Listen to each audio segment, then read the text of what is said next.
दरगाह ख्वाजा मोइनुद्दीन चिश्ती रहमतुल्लाह अलैह के उरूस के सिलसिले में गिलाफ रवाना किया गया, जो कि मुजीब बैंगल्स की जानिब से किया गया। कुलहीन मजलिस इत्तेहादुल मुस्लिमीन के रुकन असम्बली सैयद अहमद पाशा खादरी के हाथों गिलाफ को अजमेर के लिए रवाना किया गया।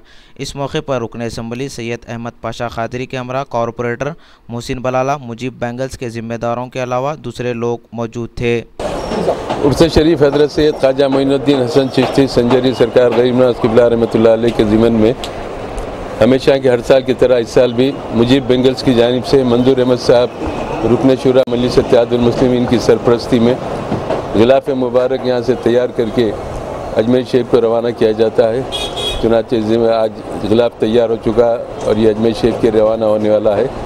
इस मौके पर मोहसिन बलाला कॉरपोरेटर को और मुझे मदऊ किया गया। मैं दुआ करता हूँ कि हुज़ूर गरीब नवाज़ रहमतुल्लाह अलैह के सत्ते में अल्लाह ताला हम तमाम में इत्तेहाद पैदा करे और मजलिस इत्तेहादुल मुस्लिमीन को कामयाबी अता करे और पूरे मुल्क के मुसलमानों को अमन व अमान से रहने का मौका फराहम करे। शुक्रिया। खुदा हाफ़िज़।